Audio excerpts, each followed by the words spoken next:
स्वागत आहे तुमचं माझ्या यूट्यूब चॅनलवरती। तर आजचा हा व्हिडिओ आपला CETTच्या संदर्भात राहणार आहे। तर जसं की तुम्हाला माहीतच आहे, काही दिवसांखाली CBSE कडून एक शॉर्ट नोटीस जाहीर करण्यात आली।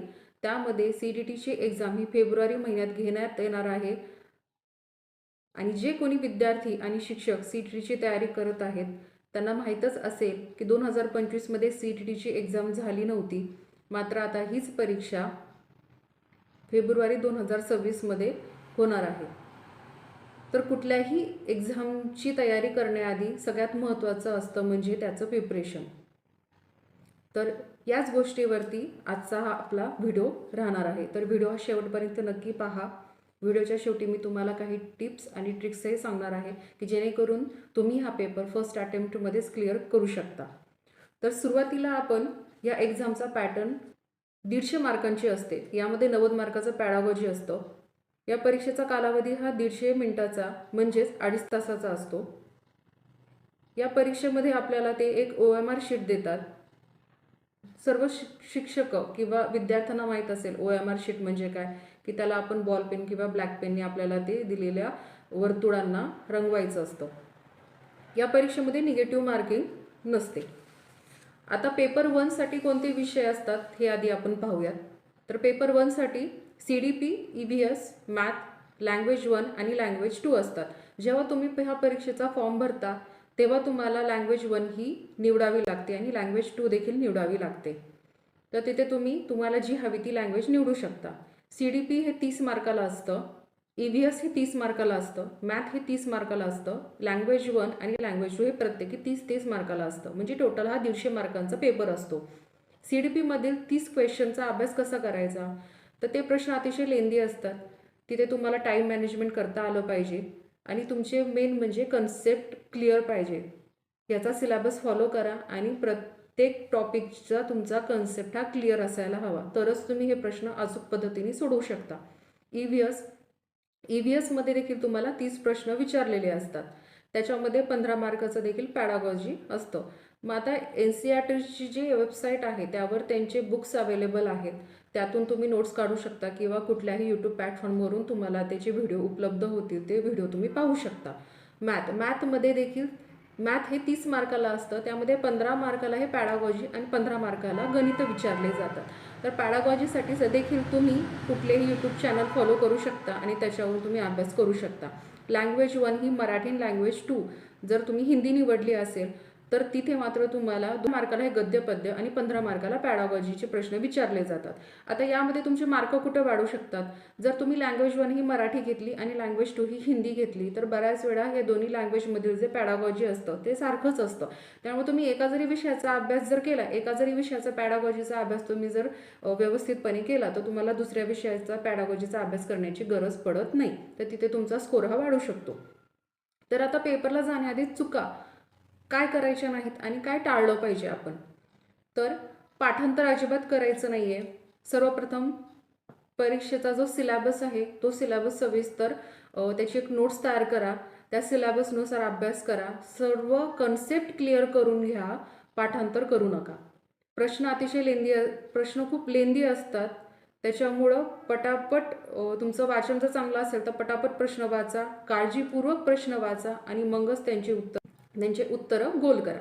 ग्रामरवरती जास्त फोकस करू नका, कारण लँग्वेज 1 आणि लँग्वेज 2 मध्ये गद्य पद्यांवरतीच जास्त प्रश्न असतात। त्यामध्ये ते जास्त व्याकरण विचारत नाहीत। मिनिमम 1 किंवा मॅक्सिमम 2 ते 3 प्रश्न हे व्याकरणावरचे असतात, त्यामुळे व्याकरणावर जास्त फोकस करायचा नाही।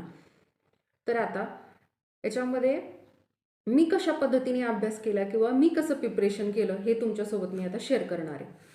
तर मी जेव्हा पेपरचा अभ्यास केला तेव्हा माझ्याकडे फक्त 20 दिवसांचा कालावधी होता। 20 दिवसामध्ये मी 15 दिवसांमध्ये मी हे फक्त कन्सेप्ट क्लिअरमध्येच वेळ घातला। मी सिलेबस काढला, त्याच्यानंतर मी प्रत्येक विषयांवाईज त्याचं कन्सेप्ट आधी क्लिअर करून घेतलं। CDPचे मी जर तुम्ही मला विचारलं तर CDPमध्ये मी सचिन अकॅडमी आणि हिमांशी सिंग यांचे यूट्यूब चॅनल मी फॉलो करत होते। त्यांचे अतिशय छान उपयुक्त असे व्हिडिओ आहेत, ते तुम्ही फॉलो करू शकता आणि त्याच्यावरून तुमचे कन्सेप्ट अतिशय सोप्या पद्धतीने क्लिअर होऊ शकतात। मी त्यांचे व्हिडिओ पाहत होते, तसेच NCERTचे काही बुक्स आहेत ते बुक्स मी प्रेफर करत होते आणि स्वतःचे नोट्स देखील तयार करत होते। EVSचे देखील तुम्हाला पण जर तुमचं असेल तर तुम्ही 3री ते 5वी चे पुस्तकं जे आहेत त्याच्यातून तुम्ही स्वतःचे नोट्स तयार करू शकता. त्याचबरोबर तुम्ही यूट्यूबचे देखील काही व्हिडिओ आहेत ते पाहू शकता आणि अभ्यास करू शकता. लँग्वेज 1 आणि लँग्वेज 2 देखील मध्ये सुद्धा व्याकरण जास्त करायची गरज नसते. त्यामुळं मी पेपर जेव्हा सोडवायला सुरुवात केली, आता ज्या दिवशी माझा पेपर होता त्या दिवशी मी कशा पद्धतीने स्ट्रॅटर्जी वापरली, तर मी सुरुवातीला CDP सोडवलं, त्यानंतर मी EVSचे क्वेश्चन सोडवले, त्यानंतर मी लँग्वेज 1 लँग्वेज 2चे क्वेश्चन सोडवले होते.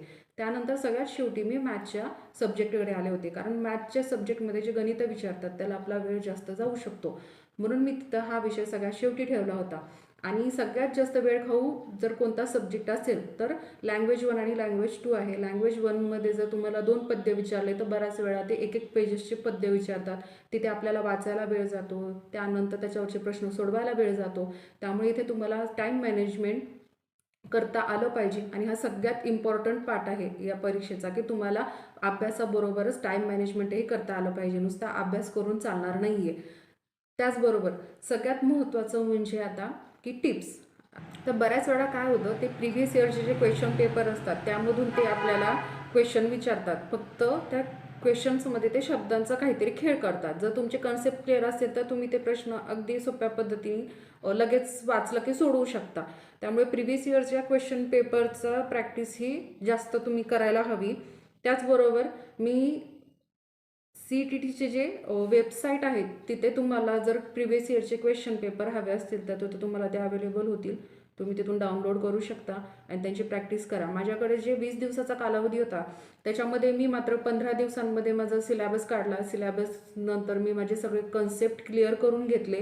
त्यानंतर मात्र उरलेल्या 5 दिवसांमध्ये मी फक्त प्रिव्हियस इयरचे क्वेश्चन पेपर हे सॉल्व करत होते आणि टाईम मॅनेजमेंट बघत होते, माझा वेळ कुठे किती चाललाय आणि माझा पेपर किती वेळामध्ये सोडून होते, मी याकडे जास्त लक्ष देत होते.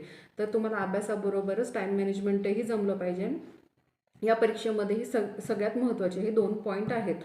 तर तुम्हाला जर याविषयी अजून जर काही माहिती हवी असेल किंवा जर तुम्हाला काही नोट्स हव्या असतील किंवा अजून काही प्रश्न विचारायचे असतील तर तुम्ही मला कमेंट करू शकता आणि मला प्रश्न विचारू शकता. नक्कीच मी त्याच्यावरती तुम्हाला उत्तरं देण्याचा प्रयत्न करेल. जर तुम्हाला व्हिडिओ आवडला असेल तर लाईक आणि सबस्क्राईब करायला विसरू नका आणि हा व्हिडिओ जास्तीत जास्त लोकांपर्यंत किंवा जास्तीत जास्त विद्यार्थी किंवा शिक्षकांपर्यंत पोहोचवा, ज्याचा फायदा त्यांना देखील होईल आणि ते देखील या परीक्षेमध्ये फर्स्ट अटेम्प्टमध्येच उत्तीर्ण